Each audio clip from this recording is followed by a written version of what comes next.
So I'd like to welcome people to our July 20th meeting of the IMAG MSM Working Group on Multiscale Modeling of Viral Pandemics.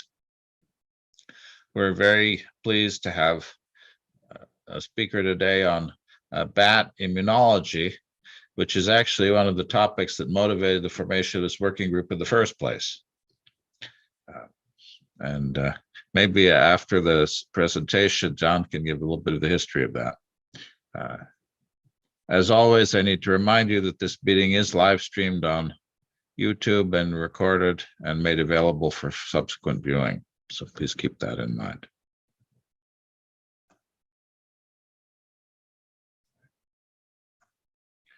As always, Tom and I are available for suggestions, questions, critiques, anything that is on your mind. Jim Sluka and Lorenzo as well. Please don't hesitate to reach out to us. We have a variety of social media. They work better if you use them. In particular, we have the IMAG MSM wiki page that could use some updating and some love. We have a LinkedIn page. We also have a Facebook page. There's the Global Alliance for Immune Prediction and Intervention page as well that definitely could use help. And there's the YouTube channel with 150 plus seminars in it that could probably also use your help. We have a Twitter handle, MSM Viral. Please remember to use that when you're citing the workshop. GLIMPRINT is considering holding its first in-person meeting sometime next year. We would definitely appreciate ideas for format, size, duration, location, and aims of that meeting. If anybody is brave and would like to volunteer to lead the meeting, we would be delighted. We certainly would also be happy to have people on the organizing and scientific committees for that meeting. Please, if you have ideas about that, contact me, Tom, and we'll do our best to accommodate. As always, just to remind you, we have the web page and the identity as GLIMPRINT now.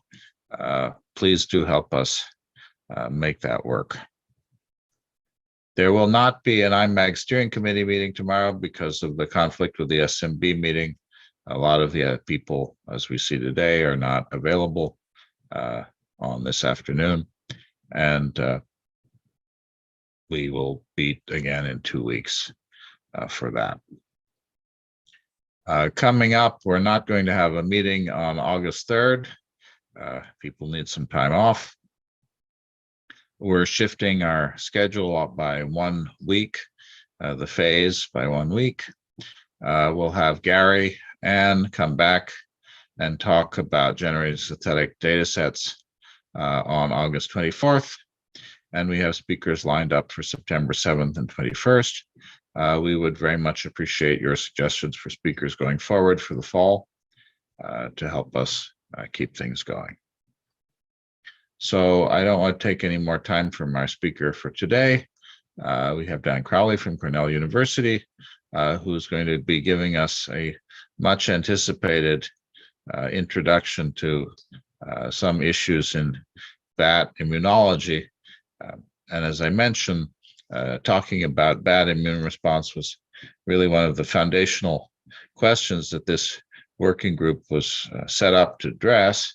Somehow that didn't happen. And so it's wonderful that finally we're going to have a talk on bats. So I'll turn it over to you. All right, so like I was said, I'm Dan Crowley. I'm a PhD student in the Plowright Lab Group here at Cornell University. I'm a fourth-year PhD student, and I'll be discussing some of our work that we've done on Jamaican fruit bats here at the university. Particularly, most of this work was done actually at Montana State University, where we were up until August. So our lab studies bats. There's a lot of reasons to study bats, but our lab is primarily interested in why bats are the host of so many zoonotic pathogens that are probably familiar to many of you, including Marburg, SARS-CoV-1, Nipah virus, Hendra virus, and also they're likely reservoir for Ebola virus and could be the original source of SARS-CoV-2. Our lab sits within a larger consortium of researchers that we refer to as BAT1 Health, the BAT1 Health Group. This isn't an up-to-date figure, but we are still quite an international group with field sites all around the planet, sampling bats and working together to understand these general questions. While the Plowright Lab primarily looks at pathogens from an ecological viewpoint, members of this larger group work on the problem of pathogen spillover across a variety of different scales, from computational to the lab, but to other ecologists. My PhD was originally intended to look at pathogen spillover from, an ecological and epidemiological perspective. However, with pandemic travel restrictions put into effect during the start and middle of my PhD, I had to shift from this ecological and epidemiological perspective down to a smaller level that was more feasible to be able to be conducted within an institution without traveling. So I attempted to turn the travel restrictions that we had during COVID into an opportunity and test experimentally some of the long-held assumptions and long-held questions about bats, specifically questions that either underpin our assumptions of the systems we study or our actual obstacles to interpreting our data. So there's two primary questions that I'll talk about that we're interested in studying, and they both ended up tying together quite nicely. The first has to do with how diet impacts the immune system and subsequent viral shedding of bats. So this is just some data from our Australia field data looking at the prevalence of Hendra virus being shed from bats. And what you'll see in winter months, which are outlined, which have like the purple shading, we see a clear temporal peaks of Hendra virus shedding. But the mechanism behind this isn't always been clear to us. And one of the assumptions that we've had is that it could be a shift in the bats' foraging behavior from the native eucalyptus that they've long foraged on to foraging on substandard foods. And I'll go into the some of the more details into this in a couple slides. But that was the first question we wanted to test experimentally. What are the could we start to look at in an experimental setting, what are the effects of diet on the food that these bats are consuming? What are the effects of diet on the pathogen shedding in these bats? The next question we had was on their antibodies. Field researchers are under the impression that measurements of pathogen-specific antibodies in bats are unreliable, and that's because a paper several years ago has claimed that bats, specifically their B cells, look like they're less capable of generating a high affinity antibody. When I'm talking about high affinity antibodies, essentially I'm talking about antibodies that I use the term sticky, but are very specific and have a high bond strength of the peptide they recognize. I won't go into the mechanisms that have been previously published because it's not relevant to the rest of this presentation, and I don't want to get too bogged down in the immunology. I'll just say that the data behind the mechanisms that had been published weren't necessarily convincing to me. So we wanted to test this assumption that bats really can't generate a very robust antibody response in an experimental setting. And what we found in running these two kind of separate side-by-side, and what we found in running experiments to address these two questions, which were originally two independent questions, they've come to the answers that we found have kind of tied together somewhat nicely at times. So I'll try to show you how those two stories have sort of woven together. So I said that we brought bats, we essentially had to bring the field to us. So we built a semi-permanent bat colony at Montana State University, and we were given Jamaican fruit bats from Tony Shounts at Colorado State University, drove them to Montana State in a Chevy Suburban, and we built these temporary flight cages out of PVC pipe, a lot of zip ties and mesh we bought at Home Depot. And this is me modeling our flight cage for scale. I just want to also say, this looks like a blurry photo of Kaylee, but Kaylee Balvo, a fellow PhD student, was a co-lead on both of these projects and really led the diet experiment.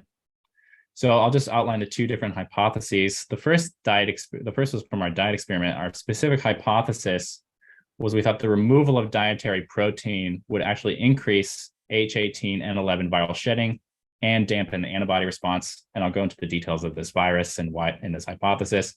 And our second experiment was ended up being a bat versus mouse comparative immunology experiment.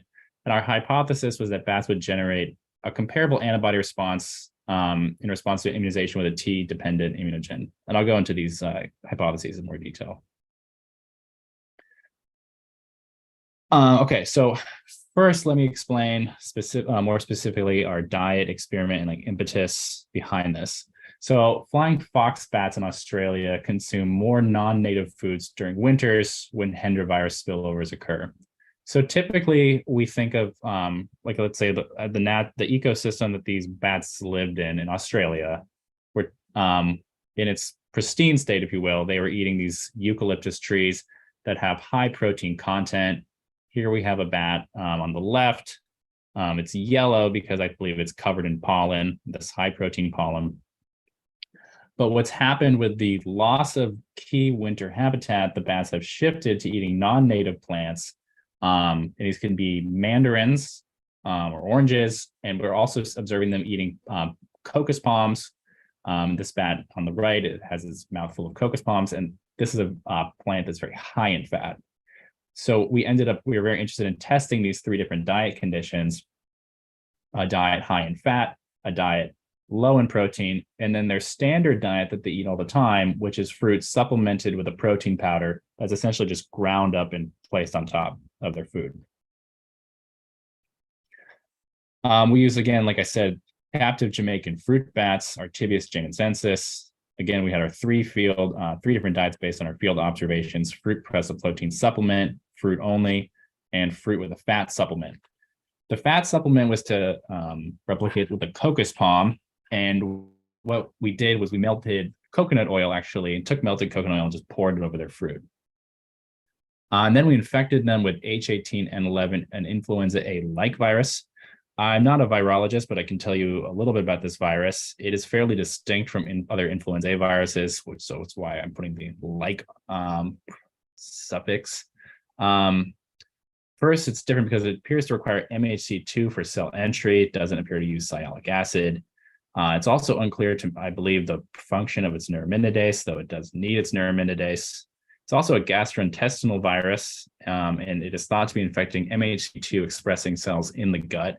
MHC2 are, for those who don't know, these are like professional antigen presenting cells, so critical cells for the immune system. Important for us, really, though, is that Artibeus bats are thought to be one of the natural reservoirs for this virus. And in our opinion, it's really important when doing these sort of experiments to make sure that you are matching a virus that one of these bats hosts naturally for your experimental settings. I don't think it makes a lot of sense to take these bats and infect them with, for example, Hendra virus, because, let me just clarify, I don't think it makes sense to take the Jamaican fruit bat and infect it with Hendra virus, because the natural reservoir of Hendra virus, the Pteropus bats, are not closely related to these bats at all. So I think it's very important to match the virus to the reservoir for these experiments. And last and most importantly, in some ways, it's a BSL-2 pathogen. So that makes experiments with it a bit more feasible. All right, so I'll just go over some of our results. First of all, our timeline. We put bats on their diets for 3 weeks to let them adjust to their diets. So for 3 weeks, essentially, they were eating either these high fat, high protein, or low protein diets. After 3 weeks, then we infected them with the H18N11 virus. And then we took daily rectal samples to look for viral shedding. And then 3 weeks later, we euthanized them. So first, surprising to us, and when we looked at viral RNA in the rectal swabs, what we actually found is the high-fat diet had ceased shedding virus sooner. We found less viral RNA copies in its rectal swabs. And peak shedding, I believe, was earlier than the other groups. This was the opposite of our hypothesis. We assumed that the high-fat diet was going to be mimic the like worse health conditions. We thought the standard diet with the protein supplement would be best at controlling viral shedding. So this result was quite surprising to us, that actually giving them a fat supplement resulted in less viral RNA that we could detect. I just should say that we weren't capable of doing plaque assays. So we can't distinguish live virus. That's important to say with these findings. We looked at the expression of some antiviral genes, specifically MX1, because we suspected that this would be involved. Well, we sort of in some ways got lucky, but we were suspicious. We suspected that this could be involved with or would be upregulated in response to an influenza infection. And we did find that this was the case. Apart from day 9, which we're still looking at this data, so let's just focus on day 0, 2, 3, and 6. We didn't find substantial differences or statistically significant differences between the groups. All we observed was that there was an increase in MX1 expression in response to viral infection. However, when this is interesting to us. When we collapse that data and we just looked at the correlation between MX1 with viral RNA shedding, we actually found that the diet groups had these different correlation coefficients, where we found a positive correlation in the fat group between MX1 expression and viral RNA detection, whereas in the standard diet on the protein group, we found an inverse relationship, a negative correlation between H18 RNA and the MX1 expression. And we don't have an explanation yet for why we see these opposite correlations. But presumably it has to do with the fat, with MX1 peaking on the same time between these groups, but the fat group resolving their shedding sooner. We also looked at some genes that are classically associated with influenza, specifically TNF. When we looked at TNF gene expression in the rectal swabs, what was interesting to us was that after we infected the bats, TNF gene expression was actually pretty consistent between all the diet groups. However, on day 0, prior to actually ever infecting them, this is when we saw the statistically significant difference between the groups.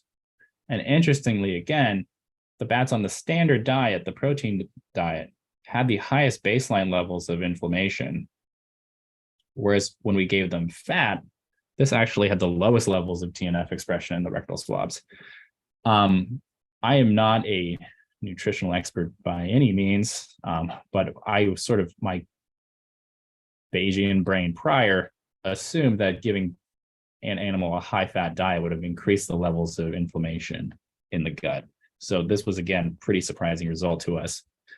It also suggested that we had somehow primed the animals on day 0 based on these different diets and their inflammatory response for potentially these different outcomes we saw in terms of MX1 and control of viral shedding. Okay, let me just back up. We also looked, Kaylee Falva, as I said, really led this project, and she has spent a lot of time looking at the metabolome and the microbiome of these animals, but I don't want to step on her toes and share too much of that data, so I removed it from this presentation, but some of that data is really exciting, and her and a collaborator at NIH Rocky Mountain Labs are identifying some very exciting metabolomic signatures that are associated with viral shedding and the immune response. And the microbiome data looks pretty chaotic. So we're not sure what will be the end product from the microbiome data, but the metabolomics data looks very interesting. So when we looked at the antibody response, first, when we use protein G, so let me just back up really quick. We often lack tools for studying. We lack the classic tools that mouse immunologists have. We don't really have many monoclonal antibodies for studying the immune response of animals. Protein G is a bacterial protein that recognizes most mammalian IgG antibodies. So we're often reliant on it. for work in bats. And what we found is that when we used protein G to detect, essentially when we're measuring IgG, one of the main antibodies we think of, with classic signature of a sort of a mature antibody response, we didn't really find any differences between the fruit-only diet group and the protein supplement. I have not included the coconut for various reasons in these analyses, but it's sort of if I did, it would be sort of an intermediate between fruit and protein. However, I spent about a bit of time developing some monoclonal antibodies for these bats. And I developed a monoclonal antibody that recognizes the light chain of bat antibody. Seems like most bat antibodies I look at across species. Light chains, for those who don't know, are shared across antibody classes. So IgM, IgG, IgA, IgD, Ig, they share one of the two light chains. And in this bat species, it's thought that maybe they'll even have one light chain. So with our anti-light chain antibody, we can actually detect all of the antibody classes against the H18 hemagglutinin. And when we did that, we actually see that the fruit group developed the strongest antibody response against the H18 hemagglutinin using our F4 monoclonal antibody. You can see the Western blot results on the left, recognizing a 25 kilodalton protein, the size of the light chain for most for antibodies. And again, this was a very surprising result to us. Typically, I would have assumed if you take the protein supplement away from an animal, it's just going to have less energy to invest in the immune response, and it's going to have less energy to invest in its antibody response. But here we see the opposite. Removing something like protein from their diet actually results in a better immune response. And if you recall to the viral shedding data, the viral shedding between these two groups was essentially comparable. And coconut's kind of in the middle in terms of between these two, if coconut was being shown.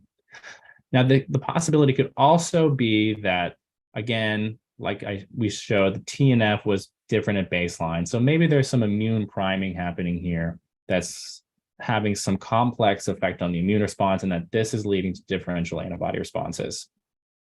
That's possibly the case, but we have some other data that might suggest otherwise. We had this is blurry, that's unfortunate. We had a separate experiment run by Colorado State and Cornell University that used a replication incompetent Nipah virus VSV. So this cannot replicate in the animals. And again, they took the animals, they put them on a fruit-only diet or a protein supplement diet, and then they looked at antibody neutralization. So again, we don't have the class of the antibodies. And they found the same result, that essentially this result is the comparable between these two experiments. When you put animals on the fruit-only diet, restricting their protein in a completely separate system, same bats, their antibody responses are far superior to that of the protein supplement. In fact, we really couldn't observe an increase in the protein in the bats that were given the protein. And actually, bats given the protein supplement by day 28 were actually helping the virus enter cells in this neutralization experiment.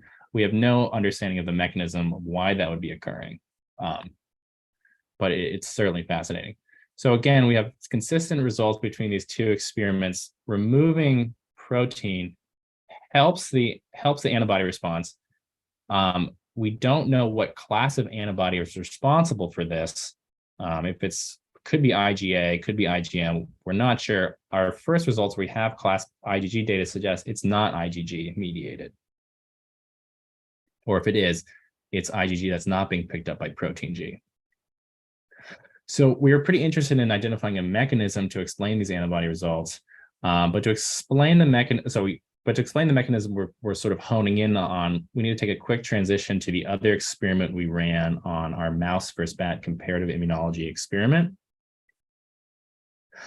So this experiment was sort of the impetus was to try and explain some of this pretty interesting data with bats and viral clearance. So it's been hypothesized that bats may not fully clear pathogens. This has been put forth by Raina Plowright in her PLOS neglected tropical disease paper in 2016, or that they clear pathogens but quickly become resusceptible.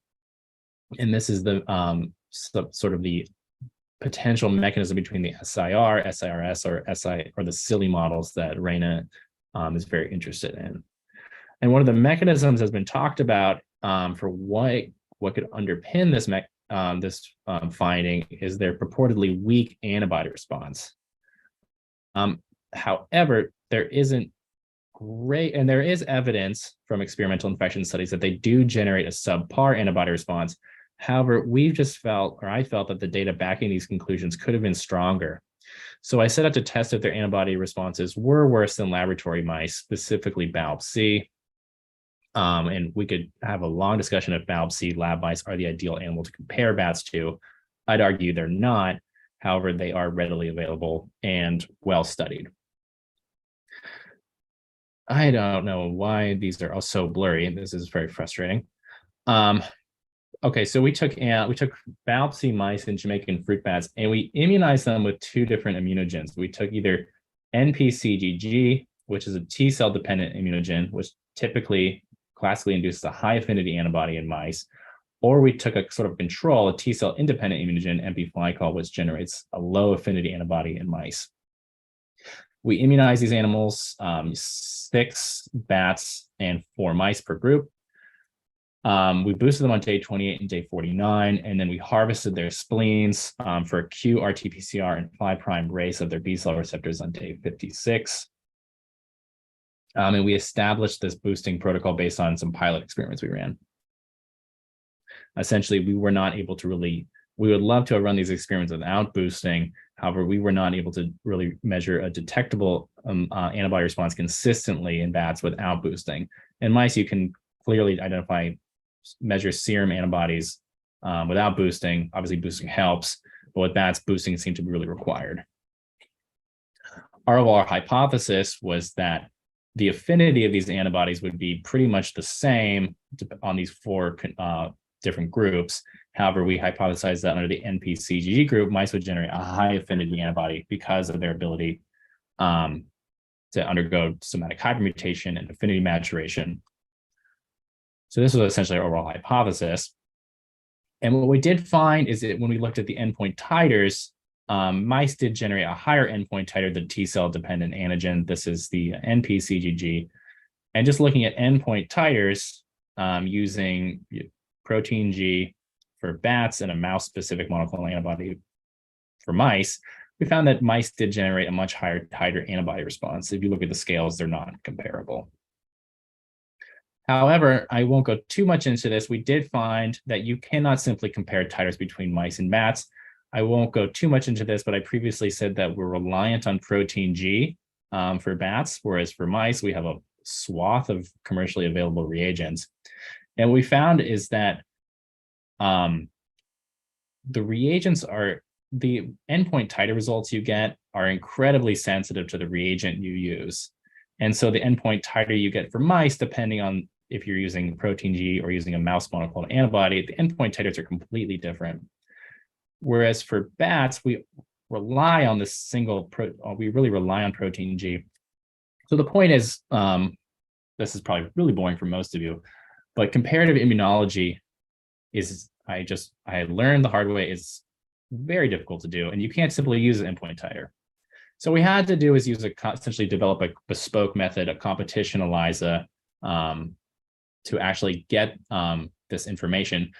And we did that. We did essentially confirm our hypothesis again. We did find that mouse serum did have a higher affinity, well, technically avidity, a higher antibody avidity post-boosting than bat serum. And this was essentially true for both immunogens, NPCG and NP-glycol, but the difference was much more stark with the T-dependent antigen NPCGG. So we had essentially confirmed our hypothesis that bats were generating a pretty subpar antibody response. It just took a lot longer than we thought to answer it. So again, to identify a mechanism, we sequenced the antibody mRNA of mice and bats from the spleens.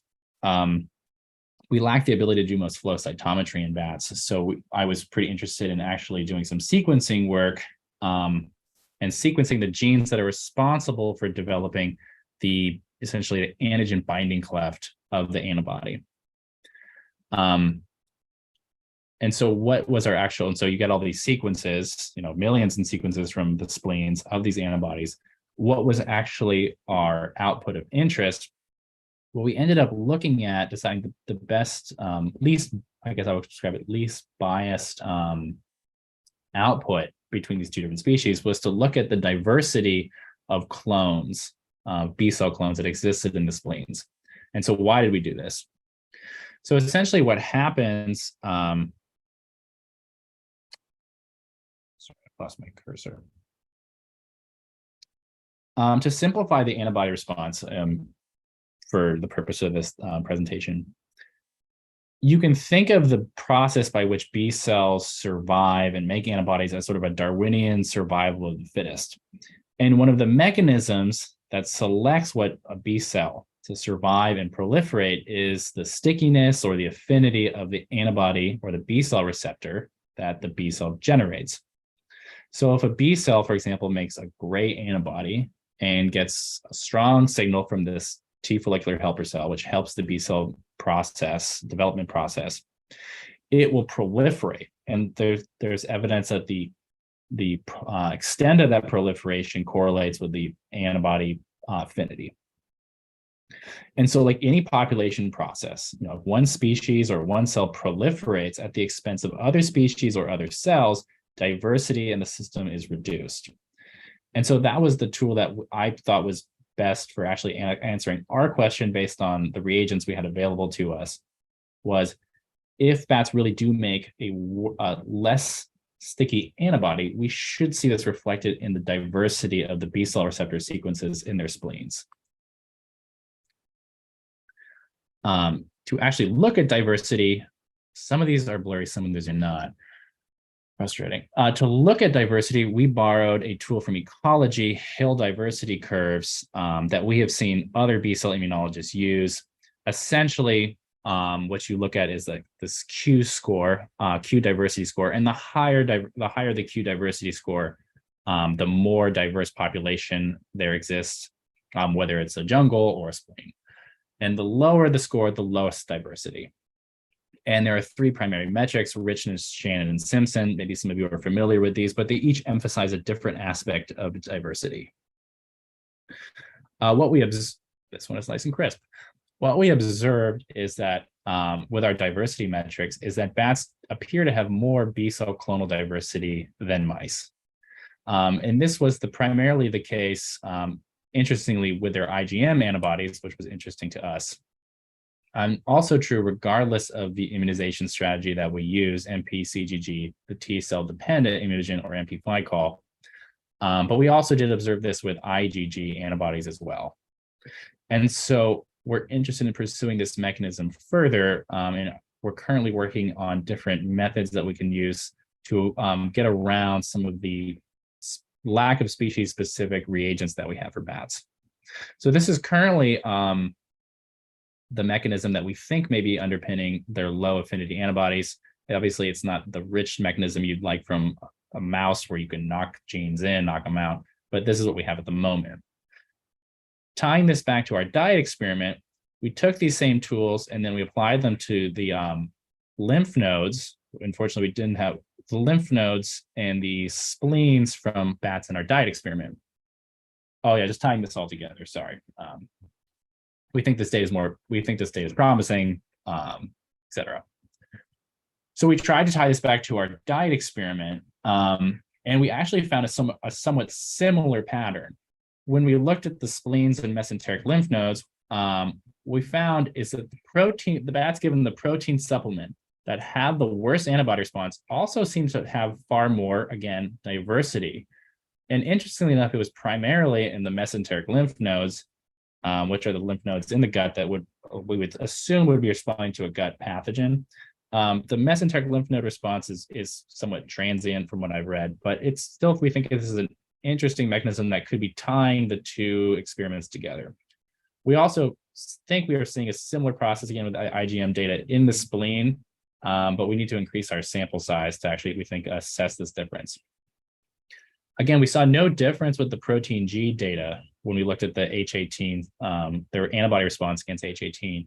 And we see no difference in the IgG data in terms of the sequence diversity in the spleen or the mesenteric lymph node. So to summarize, we think the diet's affecting viral shedding. Pre-infection, we saw that there were diet-induced differences in cytokines, metabolites, and the microbiome, though I didn't mention the last two. We also are showing that diets can change the antibody response. We think the B-cell receptor diversity is giving us an insight into the mechanism that could be underpinning these differences, either with the major mouse versus bat differences or the difference between diets. But obviously we need more work to try to understand this mechanism. With that, I'll acknowledge, I have my dog. I'll acknowledge a lot of the work that was done in this. A lot of it was done at Montana State under the guidance of obviously Raina Plowright, but also Aga Apple, our wonderful technician, Evelyn Benson, the amazing animal care staff that helped us put together all of this bat work. Wenjun Ma, who provided us the H18 virus, Tony Shouts gave us the bats and a lot of guidance. I have committee members on here, our funding, and of course, Kaylee Falva, who was really instrumental in doing a lot of this work, a co-lead on all of this, so deserves a lot of credit. And with that, I'll take any questions. I can stop sharing screen. Great, thank you, and thank you for your patience with the technical glitches. Fascinating. So the floor is open for questions. I have one. Idemar, go ahead, please. Yes, and this is, what's the history of the project, maybe even before you started, and how it relates to the COVID crisis, the rumor that bats caused it or didn't, and so on, and maybe it's not related. Maybe this question is not relevant to anything. Yeah, thanks. I suppose I should have given a little more background. Raina and has been definitely interested, and I guess I'll say myself as well, been interested in the pathogens that bats host, and the risk they pose for global pandemics via pathogen spillover. I'd say long before the COVID, SARS-CoV-2. So we've primarily Raina's been studying Hendra virus, which is a hennepavirus related to, also the hennepaviruses have Hendra and Nipah. Nipah is considered a risk for a global pandemic. So Raina's been studying the ecological underpinnings of pathogen spillover in Australia for, I don't know how long, but a long time. So the project has a long history before SARS-CoV-2. I wouldn't say that we shifted too much with SARS-CoV-2, and I probably don't want to speculate too much on the origins of SARS-CoV-2 because I don't necessarily want to delve into that, debate personally. So I'll just leave it at that.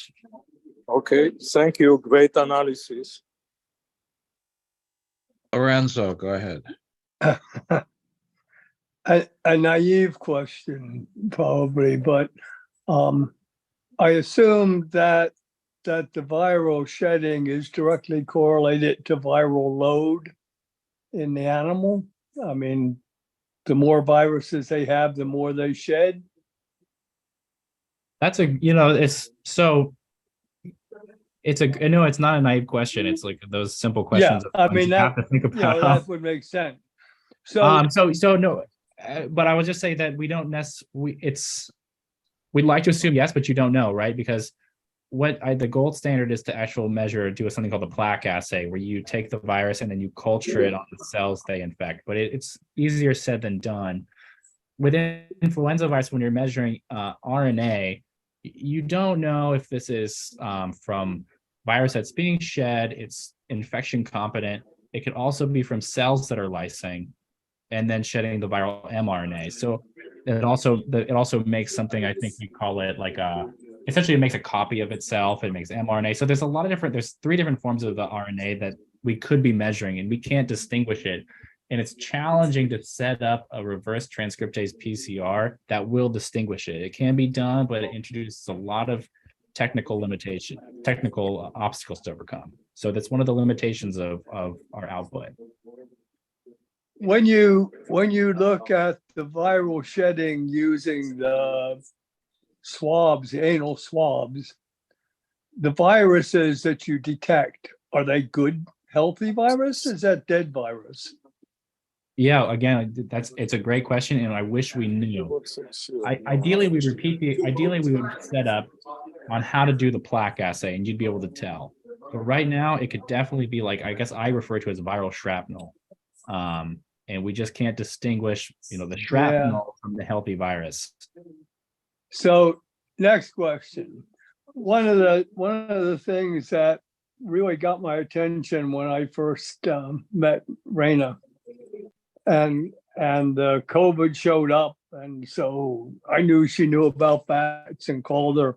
And my question was, why the hell do the bats love the viruses and the viruses love the bats? But if I get the virus, it kills me. And so one of my following questions was, about bat body temperature. And Raina said, well, the bat body temperature is about the same as human, except when bats fly, their metabolic rate is incredible. For that non-aerodynamic lump to fly, and that their body temperatures go way up. And so that, my again, naive medical, what the hell is a fever for? A fever is a response to the body to raise the temperature because increased temperature kills lots of pathogens in humans. So bats, when they fly, if their body temperatures go up to 107, have got to be killing off the viruses in their body. Now you take the food thing, you say, well, this naive logic again, bats colonize close to their food source, except that periodically their food source dwindles, and maybe seasonally. And so at different times of the year, bats are flying greatly different distances to forage. So if in nature you see some kind of curves increase in bat virus shedding or whatever, is it maybe because when the bat's body temperature is up, what's going on with their metabolism is different because you got body temperature that's protecting them.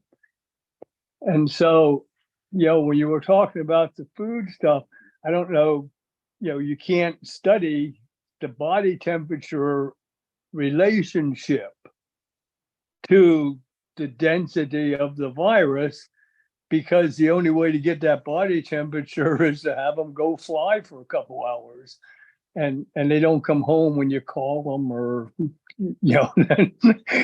something. So there's kind of the range of still curiosities that I have in that distinction between why the bat can survive with that virus. Well, it never really gets so bad that it makes them sick because they burn them off a couple times a day in flight.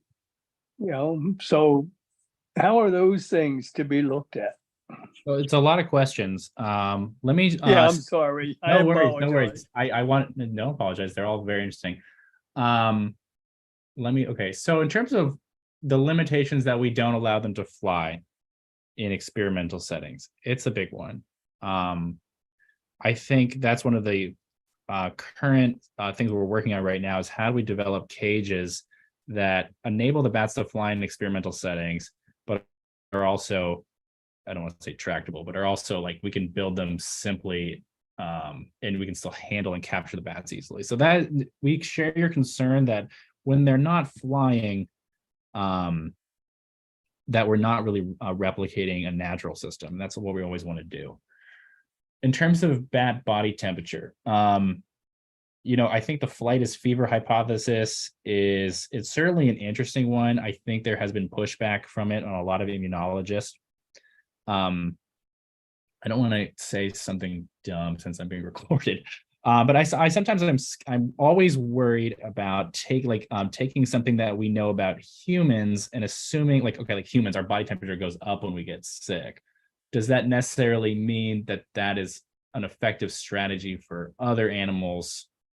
For example, I think sickness. So it's just essentially, should we take human sickness behaviors and assume that other animals will do the same thing?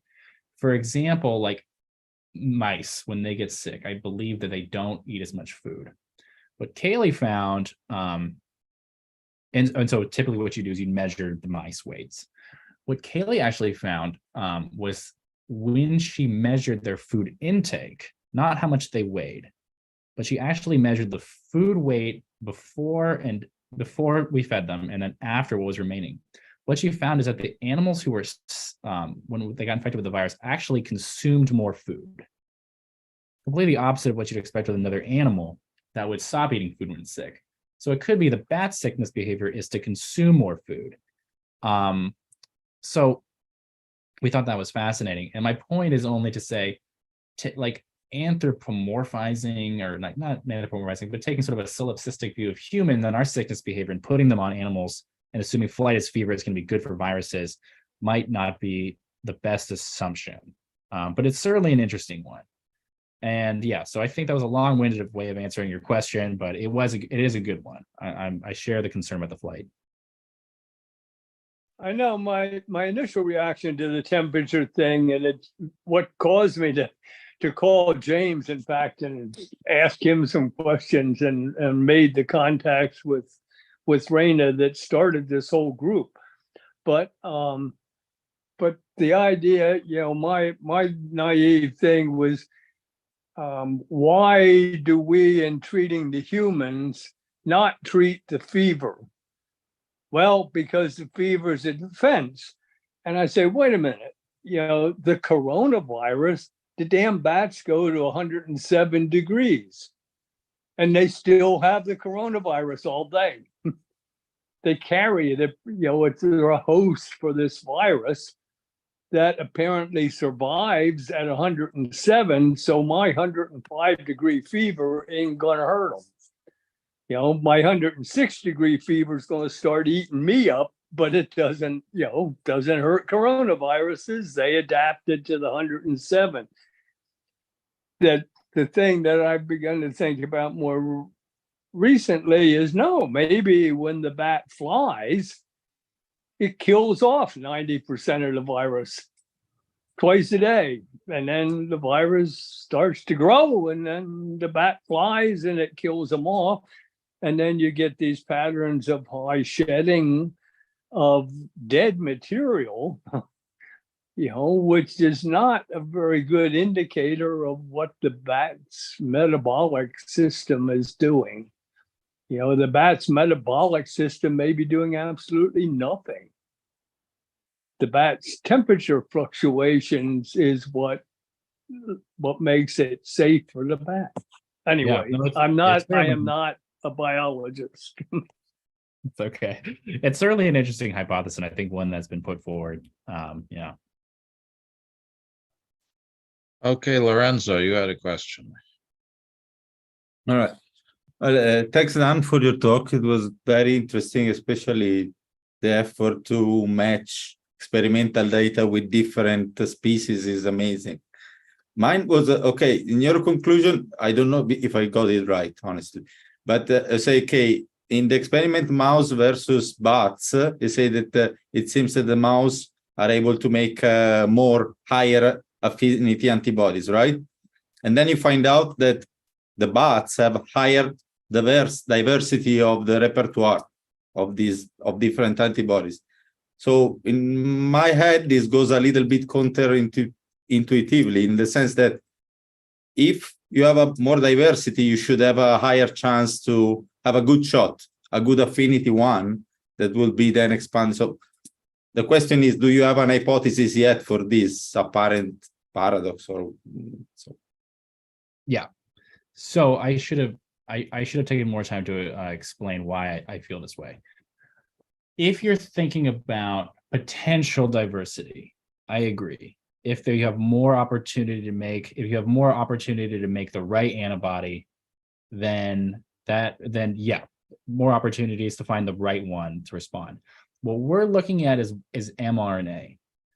And so we're looking at like kind of the end product. There's this whole long history of what's going on with the B cells as they develop. And we're seeing one snapshot in time. We're seeing the end product. With diversity, what I think happens with mice is they probably have, essentially we call what they refer to as clonal bottlenecks. So as the best B cell is selected for, the other B cells that were there, essentially, they go away. They stop producing mRNA. And so our final snapshot in time is the B cell that survived that process. And it makes a lot of mRNA, and they're all essentially clones. And so you see very little diversity.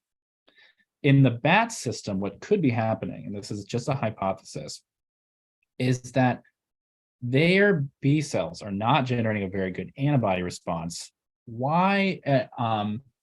And so all of their B cells could just have similar levels of selection pressure. They can all compete equally well, and you end up with a lot of diversity. Why you wouldn't get that selection for that in all that pool of diversity?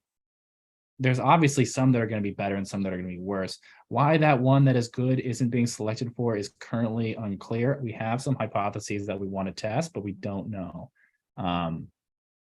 So yeah, it is a bit of a paradox, but if you think about it as a final snapshot in time representing this dynamic process, I think it makes a little more sense.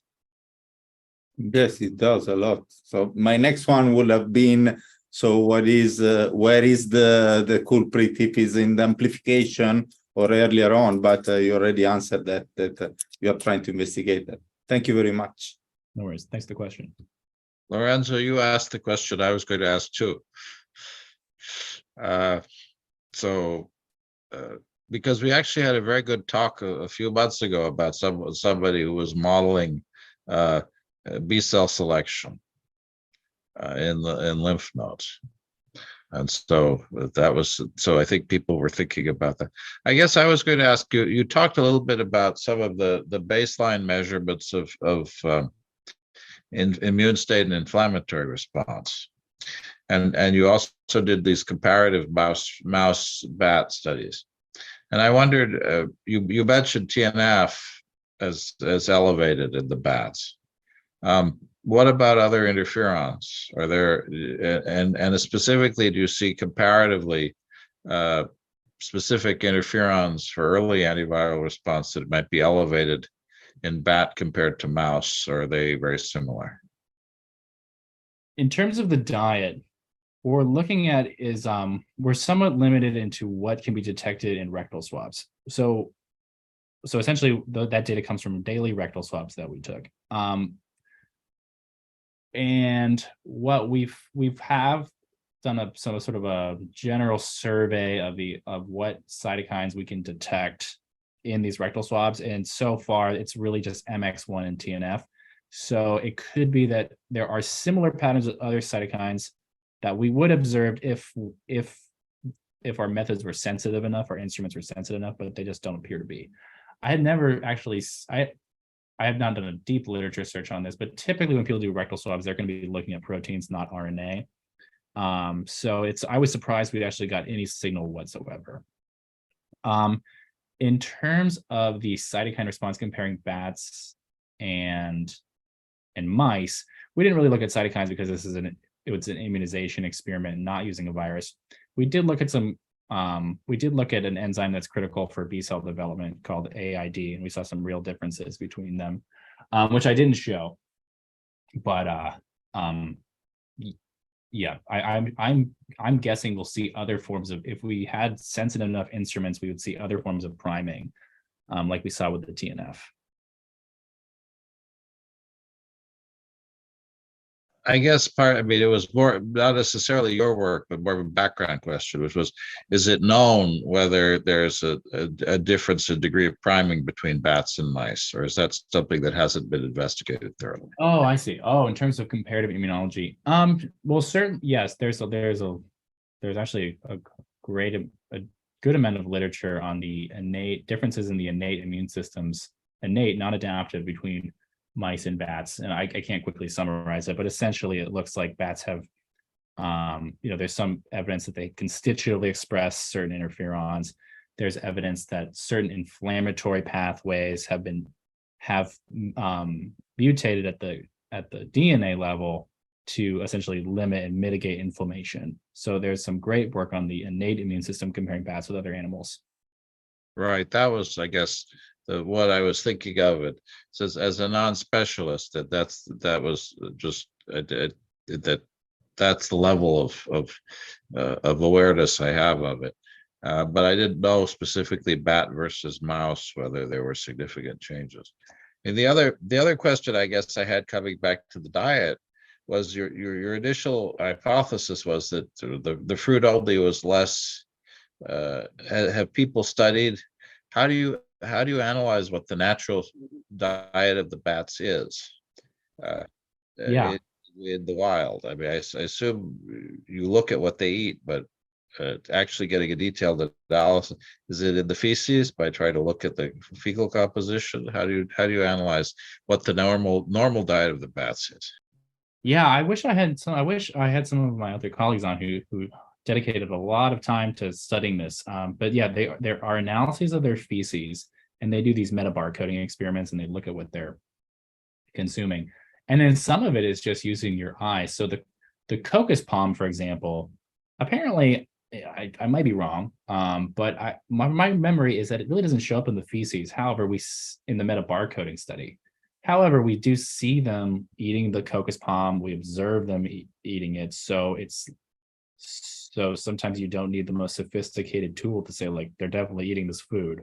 So it really is at these two levels like this. You see them do it. That's a good data to me. And then I guess you also look at the feces.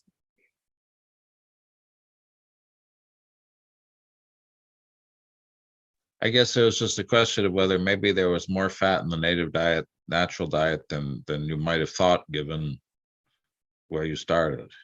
Yeah, I don't think there's naturally any fat in their diets. I think I think the cocos palm is, I can't remember the nutritional composition of exactly off my head, but I think it's really fatty, like more than an avocado, I believe. It's a high fat food. Other questions for our speaker? Okay, well, I want to thank you again for a very stimulating talk. Thank the audience. It was a small audience, but clearly engaged and appreciative of what you were presenting. It really is fascinating work. And I hope we'll have maybe you or other members of the team back. And I was going to say, if you have suggestions for people, somebody who might want to give an overview of some of these higher level questions about sort of the structuring of a bat immune system and a bat immune response, maybe more pedagogical talk for us.